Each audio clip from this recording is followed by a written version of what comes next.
My family demanded I put down my dog after my nephew dragged him by the collar and seriously injured him. Now they're crying when the cops are on my side. The first time my 13-year-old nephew Conrad spotted my rescue dog Mushu, his eyes lit up. I warned him that he had to be gentle because Mushu was still traumatized from his previous owner, but he didn't care. Moments later, I saw him cornering Mushu in the kitchen, pulling his ears and tail hard enough that Mushu started yelping. "Conrad, I told you to be gentle!" I yelled out, grabbing his wrist to stop him. His mother Gloria watched me grab him and immediately pushed me aside. "Okay, no. You do not touch my son. He was literally just playing," she argued. I took a deep breath to calm myself and knelt down to comfort Mushu. Gloria rolled her eyes. "You treat that dog better than people. Just keep your kid away from my dog," I said, not willing to argue. Things just started settling down when Conrad snuck a fork from the kitchen and started poking at Mushu again when he thought no one was looking. I confiscated the fork and said, "You wouldn't like it if I poked you with a fork too, right? So don't do it to a dog." Gloria overheard me and gave a disgusted expression. "Now you're lecturing my son?" "Well, I wouldn't be lecturing if he actually listened," I replied. "Well, maybe you shouldn't be so sensitive over a fork," she shouted. I was speechless. It felt like I was arguing with a person whose IQ was below room temperature. Completely pointless. So I gently moved Mushu to my bedroom and locked the door, thinking I could at least keep him safe for the rest of the party. But Conrad had seen where I placed the keys. So while the adults were busy playing cards, Conrad stole the keys from my purse and dragged Mushu out into the garage by the collar. He then lined up tiny firecrackers on the floor beside Mushu and lit it up. "It's funny how scared he gets," Conrad said while filming on his phone. Mushu tried to escape, but Conrad blocked his path. That's when Mushu, in pure terror, bit Conrad's arm and drew blood. The entire family froze when we heard Conrad scream. We all rushed toward the sound, and what I saw made my blood run cold. Conrad was on the ground, clutching his forearm while Mushu cowered in the corner, shaking violently. The smell of firecracker smoke hung in the air, and I could see the burnt paper scattered across the concrete floor. Conrad's phone was still recording from where it had fallen. Gloria pushed past me and dropped to her knees beside Conrad. "That beast attacked my baby!" She tried to pull Conrad's hand away to see the wound. There were deep puncture marks embedded on his arm. My dad grabbed a broom, trying to keep Mushu cornered while Gloria pressed on the wound. My mother stood in the doorway, hand over her mouth. "I told you that dog was dangerous," she said through her tears. My dad helped her take Conrad to her car and rushed to get him to the ER. From the hospital, she called animal control, sending pictures of Conrad's wound as proof. Within an hour, they were at my door with a seizure order. The officer looked stern until I showed him the security footage from my home cameras, as well as the recording from Conrad's own phone. His entire demeanor changed as he watched Conrad terrorize Mushu with forks and firecrackers. They called Gloria, letting her know they would not be taking my dog. She was furious and started making every possible threat on the call. "I'm reporting the animal shelter for corruption. You're choosing a dog over a child. Fine. If you won't do anything, I'll get justice myself." 20 minutes later, Gloria showed up in front of my house with boxes of fireworks. I watched from my window as she started setting up 12 rockets on the street, aimed directly at my house. "Let's see how your precious dog likes it when it's your house," she grinned. I grabbed my phone and my dog and hid in a bathtub, hoping it would protect us. I called 911, sobbing. "My sister's trying to shoot fireworks at my house. Please hurry." The police arrived just as Gloria was lighting the first rocket. One officer tackled her and stomped out the flame. Gloria screamed, "You don't understand! It's her dog that's the problem, not me." She fought against the handcuffs. Just as she screamed, one of the fireworks the officers had missed suddenly went off and shot up into the night sky before exploding with a boom that rattled my windows. I stayed crouched in the bathtub with Mushu pressed against my chest, both of us shaking as the sound echoed through the neighborhood. My ears were ringing so bad I could barely hear Officer Holt's voice on his radio calling for backup and a fire crew. Through the bathroom window, I could see red and blue lights flashing across my ceiling as his partner wrestled Gloria to the ground on my front lawn. She was still screaming something, but I couldn't make out the words over the ringing in my ears.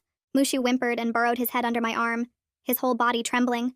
I kept one hand on his back and used the other to check my phone, making sure the 911 call had gone through and help was actually coming. Within minutes, I heard sirens getting louder and louder until it sounded like half the police department was on my street. I peeked out the bathroom window and counted 3 more police cars pulling up, then a massive fire truck that blocked most of the road. Officers in dark uniforms were running around stomping out the remaining lit fuses on the fireworks Gloria had set up. 2 firefighters in heavy gear were checking my neighbor's bushes with flashlights, looking for any sparks that might have caught. I carefully stood up, keeping Mushu close to me, and made my way through the house to the back door. The front was too chaotic with all the emergency vehicles, and I didn't want Mushu anywhere near the flashing lights or the noise. I carried him through the kitchen and out the back door, then around the side of the house to get inside through the garage. He was shaking so hard I could feel his heartbeat racing against my arms. Once we were safely inside, I set him down in the living room, and he immediately ran to hide under the coffee table. I grabbed a blanket and draped it over the table to make it darker and more den-like for him. My hands were shaking as I tucked the edges of the blanket around the table legs. Someone knocked hard on my front door and I jumped, my heart pounding. I walked over and looked through the peephole to see Officer Holt standing there with his notepad out. I opened the door and he asked me to step outside to give a statement about what happened.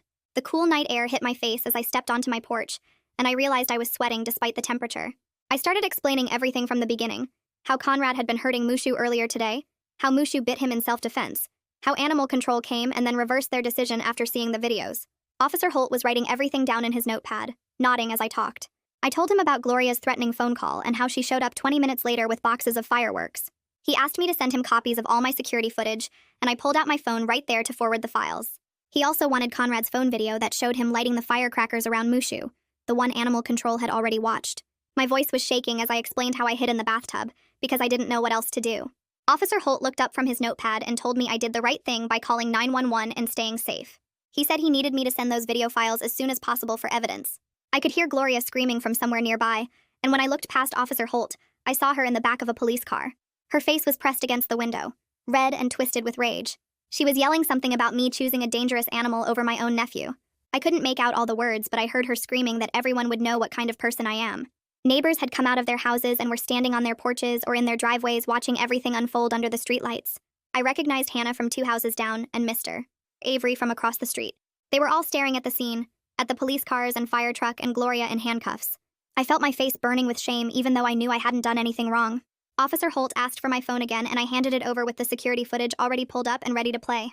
He stood there on my porch watching the whole thing, his expression getting harder as he saw Conrad pulling Mushu's ears and tail in the kitchen, then later with the fork, then finally in the garage with the firecrackers. The video showed Conrad blocking Mushu's escape and laughing while Mushu tried to get away from the explosions. When Officer Holt got to the part where Mushu bit Conrad's arm, he paused the video and replayed that section twice. Then he watched Conrad's own phone recording that showed the same scene from a different angle. Officer Holt handed my phone back and told me this evidence clearly showed what really happened. He said the videos prove Conrad was hurting Mushu on purpose, and that Gloria's actions tonight were planned and dangerous. He explained that she was going to face serious charges for what she did with those fireworks. The fire crew was still walking around my property with their equipment, checking every inch of my house and yard. One of them called out that they found scorch marks on the vinyl siding near my garage. I walked over with Officer Holt to look, and sure enough, there was a black streak where one of the rockets had grazed the side of my house before exploding in the street. The firefighter took pictures with his phone and wrote notes on a clipboard. Another firefighter was over at my neighbor's hedge with a small fire extinguisher, putting out a brush fire that had started from the sparks. The fire captain came over and explained they were documenting all the property damage and fire hazard for their report. He took more photos of the scorch marks and measured the distance from where Gloria had set up the fireworks to where they hit. I heard a car pulling up fast and turned to see my parents' sedan screeching to a stop behind one of the police cars. My mother jumped out before my father even had the car in the park. Conrad was in the back seat with his arm wrapped in white bandages. My mother took one look at all the police cars and the fire truck and immediately started yelling. She marched straight toward Officer Holt, demanding to know why Gloria was arrested when her grandson was the one who got hurt. Her voice was shrill and angry as she pointed at the police car where Gloria was sitting. Officer Holt held up his hand and asked her to calm down, so he could explain the situation. My father got out of the car more slowly, looking exhausted and defeated. He put his hand on my mother's shoulder and quietly asked everyone to calm down, so we could sort this out. He looked like he had aged 10 years since this afternoon. His shoulders were slumped and there were dark circles under his eyes. Officer Holt explained in a calm voice that the evidence clearly shows Conrad hurt the dog on purpose, and that Gloria committed multiple crimes tonight by trying to shoot fireworks at my house. My mother started to argue, but my father squeezed her shoulder and she went quiet. Officer Holt showed them some of the footage on my phone, the parts where Conrad was tormenting Mushu. My mother's face went pale as she watched, but she didn't say anything else. My father just looked down at the ground and shook his head slowly. The whole street was still lit up with emergency lights, and I could see more neighbors coming out to watch. I went back inside to check on Mushu and found him still hiding under the coffee table with the blanket draped over it. I lay down on the floor next to him and reached under to pet his head. He licked my hand once but didn't come out. I stayed there with him until I heard the police cars and fire truck finally start to leave. The next morning, I woke up to someone knocking on my door. Mushu was sleeping in his crate in my bedroom, finally calm after the chaos of last night.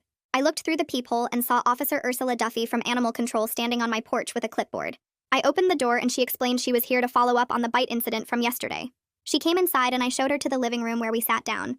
Officer Duffy explained that because Mushu did break skin when he bit Conrad, he needed to complete a mandatory 10-day quarantine period at home to watch for rabies. She said this was required even though his shots were current and up to date. I felt that guilty feeling wash over me again, the same one from yesterday when I first saw Conrad bleeding. Even though Mushu was defending himself from being hurt, he still bit someone and drew blood. Officer Duffy must have seen the look on my face because she told me not to blame myself or my dog. She said she had reviewed all the evidence and it was clear Mushu was provoked. After she left, I walked around my house taking pictures of everything. I photographed the black scorch marks on my siding near the garage. I took pictures of the burnt spots on my driveway where the fireworks had been set up.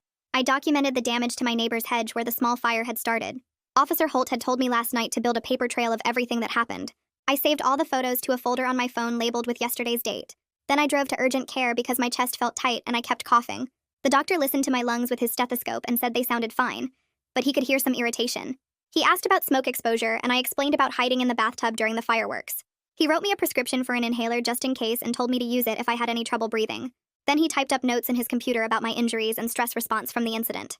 I asked him for a copy of his notes for my records, and he printed them out right there. I was building my paper trail just like Officer Holt suggested, documenting every single thing that happened and every way it affected me and Mushu. My phone buzzed on the kitchen counter around 3 in the morning and woke me up from where I'd fallen asleep on the couch with Mushu. I picked it up and saw a voicemail notification from an unknown number. I pressed play and immediately recognized Gloria's voice, shaking with rage as she spoke from what sounded like a police station holding area. She said she was going to sue me for every penny of Conrad's medical bills and his emotional trauma from the attack. Her voice got louder as she went on about how I'd destroyed our family and chosen a dangerous animal over my own nephew. She said she'd make sure everyone we knew understood what kind of monster I was, that I cared more about a dog than a child who needed stitches. The voicemail ended with her saying her lawyer would be in touch and I'd regret ever getting her arrested. I saved the voicemail and added it to my evidence folder, then tried to go back to sleep but couldn't stop replaying her words in my head. Around 2 that afternoon, someone knocked on my front door, and I looked through the peephole to see my neighbor Hannah standing there with something in her hand. I opened the door and she held up a small USB drive, explaining that her doorbell camera had caught the entire fireworks incident last night. She said the video showed Gloria's face clearly as she set up the rockets and even picked up audio of her talking about making my dog pay. Hannah told me she'd already given a copy to the police, but wanted me to have one too in case I needed it for court or insurance. I thanked her about 5 times and she squeezed my shoulder before heading back to her house. I plugged the USB drive into my laptop right away, but couldn't bring myself to watch it yet. Just knowing it existed felt like enough for now. Instead, I spent the rest of the afternoon making my house more secure, starting with new deadbolt locks on both the front and back doors. I drove to the hardware store and bought the strongest locks they had, plus a motion sensor light for the driveway. I installed everything myself using YouTube videos as guides, testing each lock multiple times to make sure it held firm. Then I took my spare keys from the fake rock by the garage where I used to hide them and found a new hiding spot inside the house that only I knew about.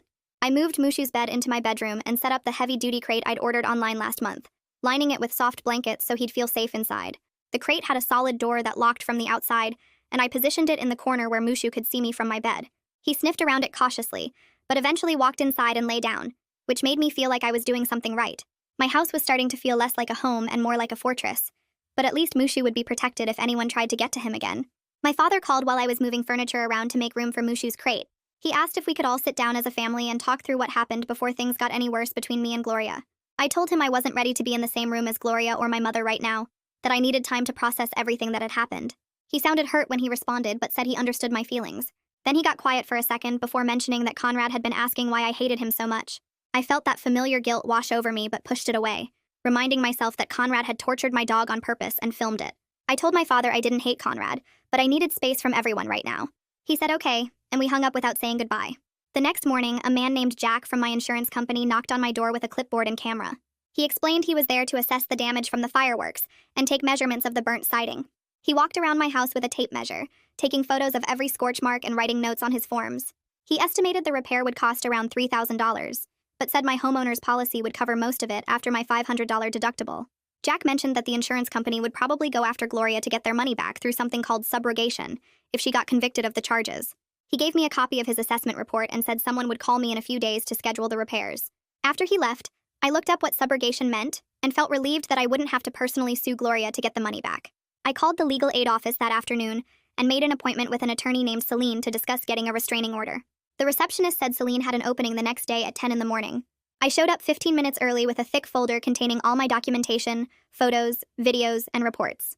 Celine met me in a small conference room and listened to my entire story without interrupting once. She reviewed every piece of evidence I'd brought, watching both the security footage and Conrad's phone video with a serious expression. When I finished explaining everything, she said I had an extremely strong case for a protective order against Gloria. She started filling out the paperwork right there, asking me specific questions about dates and times and exact quotes of what Gloria had said. Celine explained the process for getting an emergency hearing and what I should expect when we went before the judge. Her matter-of-fact tone helped me feel less emotional about the whole situation. The next day, I met with Celine again, and she walked me through what would happen at the protective order hearing. She helped me organize all my evidence into a clear timeline that showed exactly how events unfolded. We put the fork incident first, then the firecrackers in the garage, then the bite, then Gloria's threats on the phone, and finally the fireworks attack. Celine had me practice telling my story out loud, coaching me to stay calm and stick to facts without getting defensive or angry. She said judges respond better to people who seem rational and credible rather than emotional and vengeful.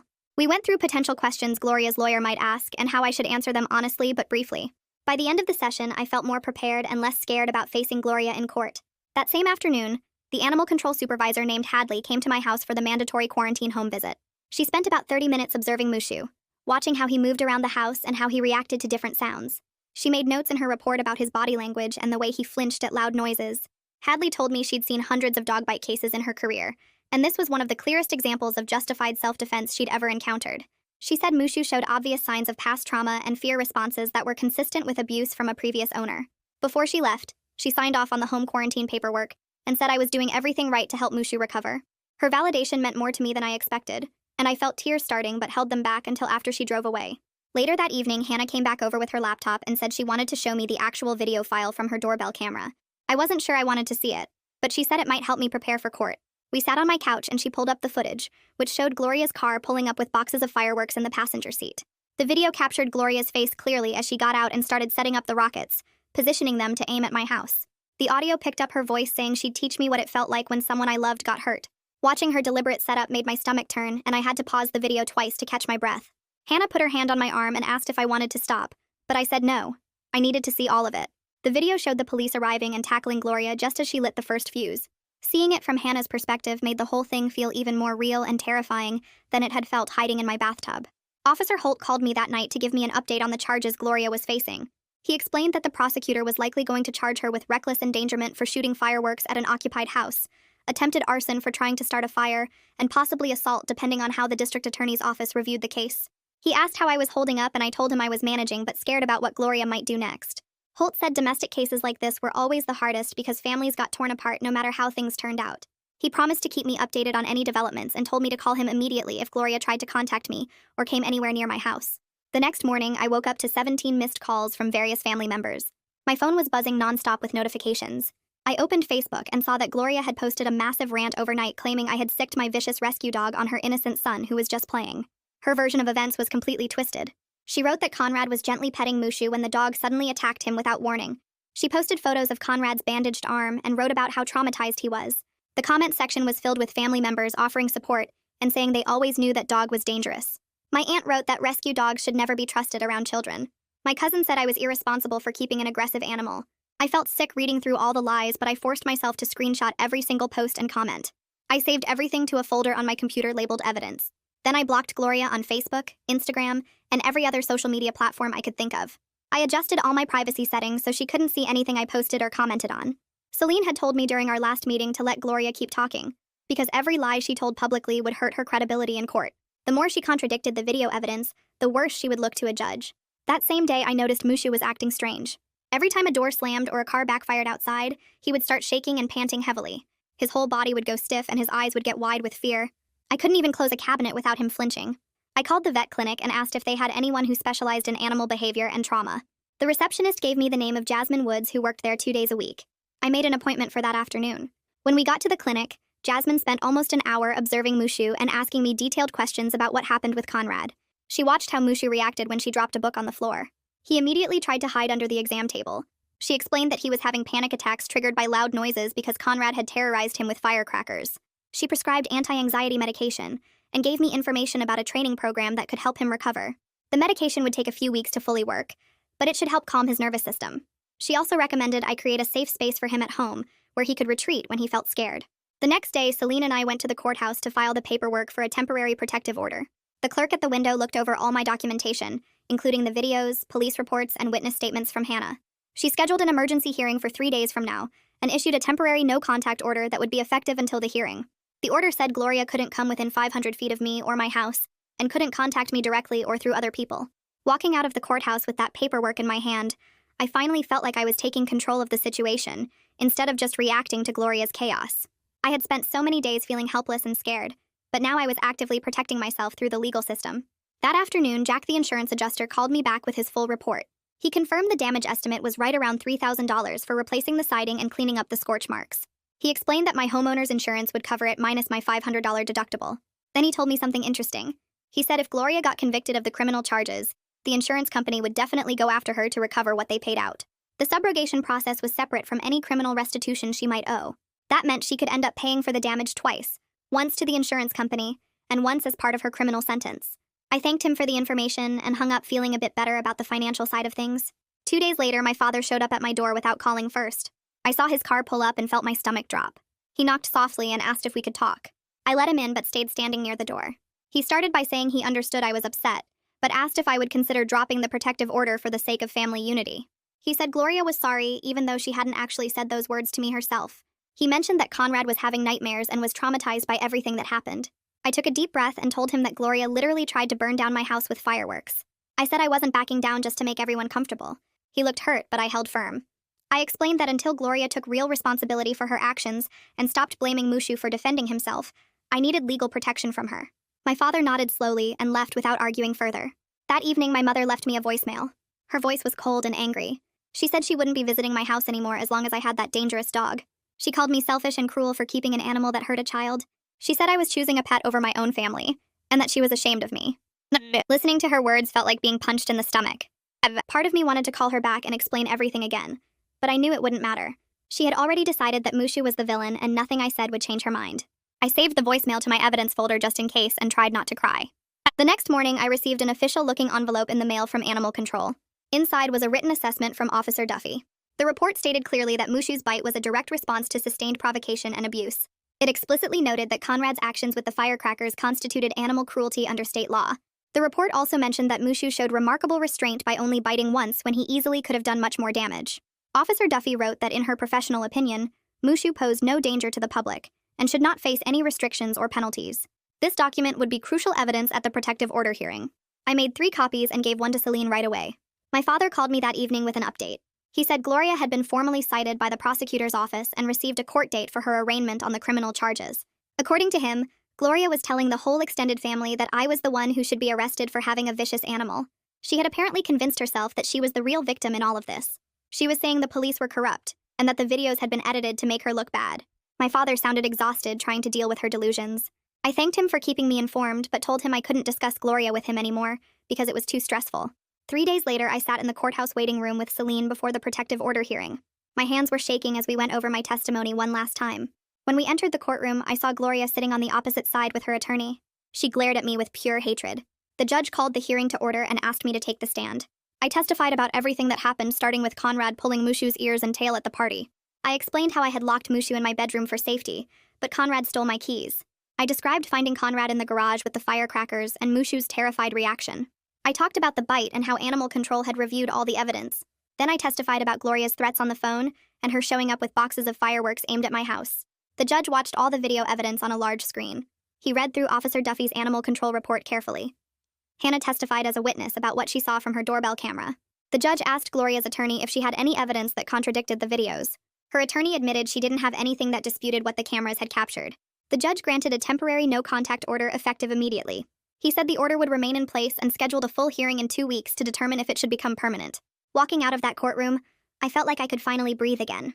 2 days after the protective order hearing, my father called to tell me that Conrad's school counselor wanted to talk to me. He said the counselor's name was Louis Mann, and he was working with Conrad on therapy related to the incident. Louis wanted my perspective to help Conrad process what happened and understand the consequences of his actions. I listened to my father explain this and felt my chest tighten with stress. I told him politely that I wasn't comfortable having any contact with Conrad or anyone on Gloria's side right now, not even through a therapist. I suggested that Louis could review the video evidence if he wanted to understand what actually happened, since the footage showed everything clearly. My father sounded disappointed, but said he understood. He hung up without pushing further. I sat on my couch afterward feeling guilty for saying no, but I knew I needed to protect my own mental health right now. The next morning, I found a thick envelope in my mailbox from a law office I didn't recognize.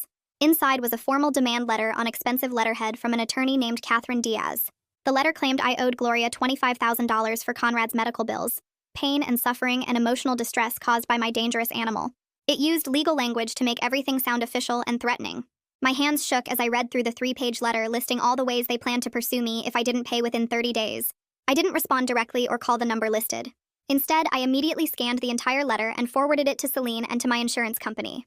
Celine called me back within an hour and told me this was a classic intimidation tactic. She said to ignore it completely, and not to communicate with Catherine Diaz under any circumstances. She explained that Gloria's attorney was trying to scare me into settling before the criminal case was resolved. Hearing Celine's calm, professional voice helped me stop panicking. 10 days after the bite incident, Animal Control officially completed Mushu's quarantine period. Officer Duffy came by for a final check and confirmed he showed no signs of rabies, exactly as expected given his vaccination records. She handed me a formal closure letter stating the case was resolved and all restrictions on Mushu were removed. I felt relief wash over me as I read the official document. That same afternoon, I started the behavioral training program that Jasmine Woods had recommended. I set up a quiet space in my living room and played recordings of fireworks and loud noises at very low volumes. Mushu would flinch at first, but I'd give him treats and calm reassurance until he relaxed. We did these exercises for 15 minutes each evening, slowly building his tolerance. The first few sessions were rough because he'd start shaking even at low volumes. But by the end of the week, I could see tiny improvements in how quickly he calmed down. Hannah stopped by while I was outside with Mushu in the backyard a few days later. She asked how I was holding up and said she'd been thinking about me. I told her about the protective order and the demand letter, and she shook her head in disbelief at Gloria's behavior. Hannah said she'd be happy to testify at any future hearings if I needed her to. She mentioned that the whole neighborhood had seen what Gloria did that night, and most people were on my side. Several neighbors had apparently asked her about the incident and expressed concern for me. Hearing this made me feel less isolated, even though my own family had mostly turned against me. I thanked Hannah for her support and for the doorbell footage that had been so crucial. She gave me a hug and told me to call if I needed anything. Having at least one person in my corner who wasn't being paid to help me meant more than I could express. Over the next few days, I sat down at my computer and created a detailed timeline document of everything that had happened. I started from the moment Conrad first spotted Mushu at the party and went through every incident chronologically. I added timestamps from the security footage and Conrad's phone video. I included photos of the firecracker burns on the garage floor, the scorch marks on my siding, and screenshots of Gloria's social media posts. I attached copies of the animal control reports, the police reports, and Hannah's doorbell camera footage. I organized witness statements from Hannah and the responding officers. By the time I finished, the document was 23 pages long with clear sections and an index. Having everything laid out so clearly helped me feel less overwhelmed and more prepared for whatever came next. I sent the complete packet to Celine for her review. She called me the next day and said it was one of the most thorough evidence compilations she'd ever seen from a client. She said this level of documentation would be incredibly valuable for any future proceedings. My father called again a week later with unexpected news. He told me that Child Protective Services had showed up at Gloria's house to do a welfare check on Conrad. Someone had reported concerns about the home environment after the fireworks incident became public. The CPS worker interviewed Gloria and Conrad separately and inspected the house. My father said Gloria was absolutely furious and convinced I was the one who called them, even though I honestly hadn't. I told my father I had no idea who made the report, which was the truth. He believed me but said Gloria was telling everyone I was trying to destroy her family. The CPS visit had apparently shaken her badly because she realized how serious the situation had become. My father sounded exhausted trying to manage Gloria's anger while also staying in contact with me. I felt bad for putting him in the middle, but I wasn't going to apologize for protecting myself. The following Monday, I had to have an uncomfortable conversation with my boss at work. I explained in general terms that I was dealing with a family legal situation that would require me to attend court hearings and meetings with attorneys over the next few months. I asked if there was any way I could have flexible hours or work from home on days when I had appointments. My boss listened carefully and asked a few basic questions without prying into details. She told me she appreciated me being upfront about the situation and said we could definitely work something out. She approved me to work remotely on court days as long as I kept up with my deadlines and stayed available by email. I was incredibly grateful for her understanding, but also embarrassed that my family drama was affecting my professional life. I'd always kept work and personal life completely separate before this. Around this same time, I noticed that several of Gloria's friends who had initially supported her online had gone quiet. When the police report became public record, people could see the actual facts of the case. The report contradicted everything Gloria had claimed in her social media posts. People were starting to realize she'd lied about Conrad just playing innocently, and Mushu attacking unprovoked. A few of her friends even deleted their supportive comments from her posts. I didn't feel vindicated or happy about this. Mostly I just felt tired of the whole situation and wished it would all be over. I wanted my life back and to stop thinking about Gloria and Conrad every single day. My insurance company finally sent me the official letter about the siding repair coverage. They confirmed they'd cover $2,500 of the repair costs after I paid my $500 deductible. Jack called me to explain the breakdown and mentioned again that the insurance company would pursue Gloria for reimbursement through subrogation once the criminal case was resolved. He said this was standard procedure when another party was clearly at fault for property damage. I was relieved I wouldn't have to pay the full $3,000 out of pocket. The deductible was manageable even though it hurt to spend that money on damage Gloria had caused. Jack scheduled the repair crew to come out the following week to replace the damaged siding. Every evening after work, I continued Mushu's desensitization training program. I gradually increased the volume of the recorded fireworks and other loud noises by small increments each session. Mushu was making slow but steady progress. He could now stay relatively calm at low to moderate volumes as long as I was there with treats and reassurance. When a truck backfired on the street one afternoon, he flinched but didn't have a full panic attack like he would have 2 weeks earlier. I called Jasmine Woods to give her an update on his progress. She said his improvement was a good sign that he could recover from the trauma with time and patience. She reminded me that healing wasn't linear, and there would probably be setbacks along the way. But overall, she was pleased with how well he was responding to the training. Watching Mushu slowly get better gave me hope that we'd both eventually heal from everything that had happened. A few days later, Brady called my cell while I was at work.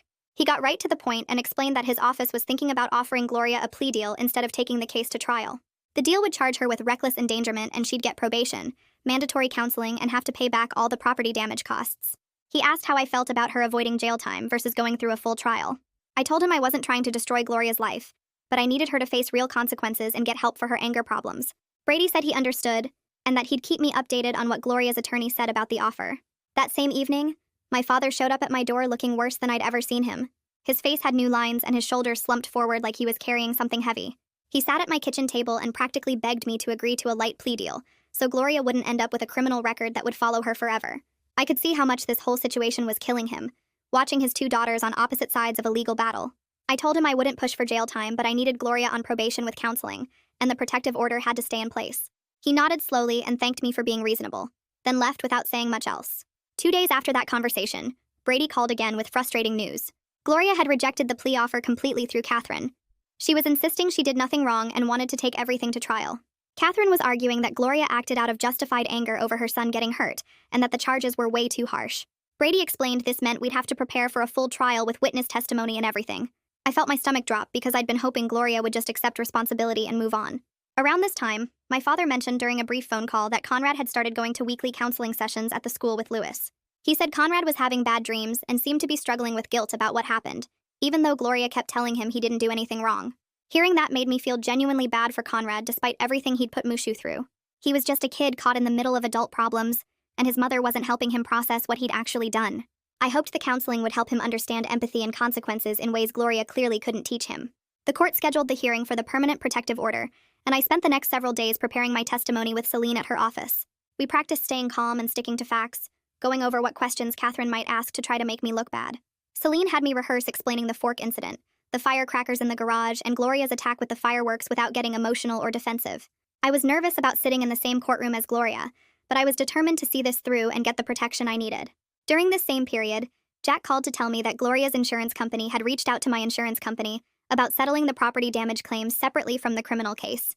He explained this was pretty normal and that the 2 companies would work it out directly without me having to do anything. It was a relief to have one less thing on my plate to worry about. I also sat down with both my parents at a coffee shop and laid out clear boundaries for moving forward. I told them I wouldn't discuss Gloria or Conrad with them anymore. They couldn't bring Gloria to my house under any circumstances, and they needed to stop pressuring me to drop the protective order. My mother looked offended and started to argue, but my father put his hand on her arm and quietly agreed to respect my terms. The morning of the protective order hearing finally arrived, and I walked into the courthouse with Celine beside me. Gloria sat across the courtroom with Catherine, glaring at me the entire time. When it was my turn to testify, I explained everything that happened, starting with Conrad pulling Mushu's ears and tail, then the fork incident, then him stealing my keys to drag Mushu to the garage and terrorize him with firecrackers. I described coming home to find Gloria setting up rockets aimed at my house and hiding in the bathtub while calling for help. Celine presented all the security footage, the animal control report from Officer Duffy, and Hannah's testimony about what she witnessed from her doorbell camera. The judge watched every video carefully, then asked Catherine if she had any evidence that contradicted what the videos clearly showed. Catherine admitted she didn't have any contradicting evidence. The judge took less than 5 minutes to make his decision. He granted a full protective order valid for 12 months with strict rules that Gloria couldn't come within 500 feet of me or my home. All communication between us had to go through our attorneys for insurance and legal stuff only. I felt this huge wave of relief wash over me as the judge read out the order terms. Gloria's face turned red, but she didn't say anything. 2 days after the hearing, Brady called with the news I'd been waiting for. Gloria had accepted a plea deal through Catherine that morning. She pleaded guilty to reckless endangerment and got 2 years of probation, mandatory anger management counseling, and a ban on possessing any fireworks. She also had to pay back all the costs for fixing my siding and other property damage plus court fees. Brady said the deal was fair given the circumstances and that Gloria would face serious jail time if she violated any part of her probation. I thanked him for keeping me informed through the whole process and hung up feeling like a massive weight had been lifted off my shoulders. Jack called 3 days later with news about the insurance claim. He explained that my insurance company had approved the full payout for the property damage and they were moving forward with subrogation against Gloria as part of her restitution. The repairs would be scheduled within the next 2 weeks once the contractor had an opening. I felt the financial pressure ease knowing I wouldn't be stuck paying for damage Gloria caused. Jack walked me through the paperwork I needed to sign and said his company would handle collecting from Gloria directly through the court system. It was one less thing I had to worry about dealing with myself. The next morning, Jack called again with even better news. Gloria's insurance company had settled Conrad's medical bills directly with the hospital without involving me at all. Jack said this was the best possible outcome because it meant no civil lawsuit and no ongoing financial fights between our families. The legal pieces and money issues were finally falling into place after weeks of uncertainty. I thanked him for handling everything so professionally and hung up feeling like the worst of the crisis was actually behind me. That afternoon, I took Mushu to his regular training session with the behavioral specialist Dr. Woods had recommended. We practiced his desensitization exercises using recorded sounds at gradually increasing volumes. Mushu managed to stay calm through moderate noise levels that would have sent him into a panic attack just a few weeks ago. Dr. Woods watched him carefully and made notes about his progress. She said his improvement was significant enough that we could reduce his anxiety medication slightly and see how he handled it. Watching Mushu slowly recover gave me real hope that we would both heal from everything that happened. The trauma wouldn't disappear overnight, but seeing concrete progress made it feel possible. My father showed up at my door the following Saturday afternoon for his first visit since I set the new boundaries. He looked nervous standing on my porch holding a bag of bagels from the bakery we used to go to together. I let him in, and we sat at the kitchen table eating breakfast food at 3 in the afternoon like we sometimes did when I was younger. He didn't mention Gloria or Conrad once during the whole visit. We just talked about his garden and my work and normal everyday things that had nothing to do with the crisis. It wasn't the easy relationship we had before everything exploded, but it was something. When he left 2 hours later, I felt okay about it. The next day, I bought flowers and a thank you card for Hannah. I walked over to her house and rang the doorbell, feeling a little awkward about the whole gesture. Hannah opened the door and smiled when she saw the bouquet. I thanked her for everything she did during the fireworks incident and for being willing to testify if needed. She told me she was just glad everything worked out and that she would have done the same for any neighbor. We chatted on her porch for a few minutes about normal neighborhood stuff. Walking back to my house, I realized the street felt like a community again, instead of a place where I was constantly watching my back. A few days later, my father called to say that Lewis, Conrad's school counselor, wanted to request something through him. Lewis was asking if I would provide a written statement about what happened for Conrad's therapy records. I thought about it for a day before deciding to do it. I sat down and wrote a factual summary focusing on the actual events without blaming Conrad personally or making it sound like he was a terrible kid. I described the fork incident, the firecrackers in the garage, Mushu biting in self-defense, and Gloria's retaliation with the fireworks. I kept my tone neutral and just stated what happened in order. I hoped reading it might help Conrad understand the real consequences of his actions without crushing him completely. I sent the statement to my father to pass along to Lewis. That weekend, I went to 3 different stores and bought white noise machines for the living room, bedroom, and hallway. I set them all up and tested different sound settings until I found ones that created a peaceful background hum throughout the house. Then I cleared out a corner of the living room and set up a dedicated calm space for Mushu with his favorite bed, all his toys, and a soft blanket. I put up a baby gate so he could see out, but have his own protected area when he needed it. The house was starting to feel peaceful again, instead of like a place where bad things happened. Small routines and normal daily life were gradually coming back. On Tuesday morning, I opened my email and found a message from Gloria's attorney. My stomach clenched when I saw the sender name, but I made myself read it. The email was brief and formal, acknowledging the protective order terms and confirming that Gloria would comply with all contact restrictions. The tone was cold and businesslike, but at least it wasn't hostile or threatening. She wasn't fighting anymore or trying to find ways around the court order. It was more than I expected, honestly. My father came by again 2 weeks after his first visit, and we fell into the same comfortable pattern of just spending time together without discussing the elephant in the room. Near the end of his visit, he mentioned that Conrad's counseling sessions were really helping him understand empathy and consequences. Apparently, Conrad had been doing exercises about how his actions affect other people and animals, and he was starting to take real responsibility for what he did. My father said Conrad even asked if there was a way he could apologize to Mushu someday, though obviously that wasn't possible with the protective order. I told my father I was cautiously hopeful that Conrad would grow from this experience and maybe become a better person because of it. The repair crew showed up on Thursday morning with their truck full of materials and tools. They spent 2 full days replacing the damaged siding and pressure washing the scorch marks off the driveway and front walk. I stayed inside with Mushu during the loud parts so he wouldn't get stressed by the noise. When they finally finished on Friday afternoon, I walked outside to look at the house. The new siding matched perfectly, and all the black marks were gone. Standing there on my front lawn looking at my house, it finally felt like home again instead of a crime scene. The physical evidence of that terrible night had disappeared, even if the memories would probably stay with me forever. That weekend, I sat down at my kitchen table with a notebook and wrote out exactly what I needed for any future family events. No Gloria or Conrad at my house ever. No surprise visits from anyone. No guilt trips about dropping the protective order. No pressure to forgive before I'm ready. I wrote it all down in clear bullet points so there wouldn't be any confusion later.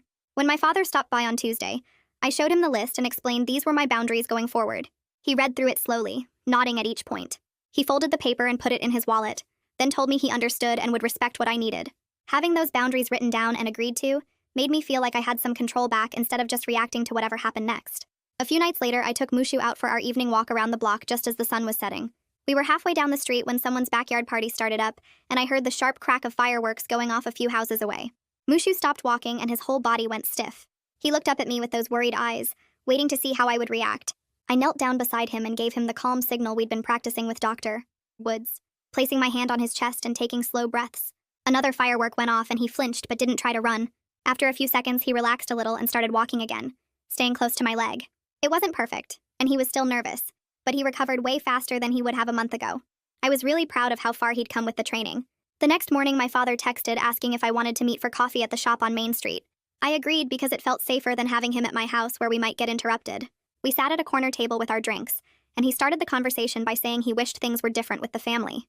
He admitted that Gloria and I probably needed to stay apart for now, and that pushing for some big reconciliation wouldn't help anyone.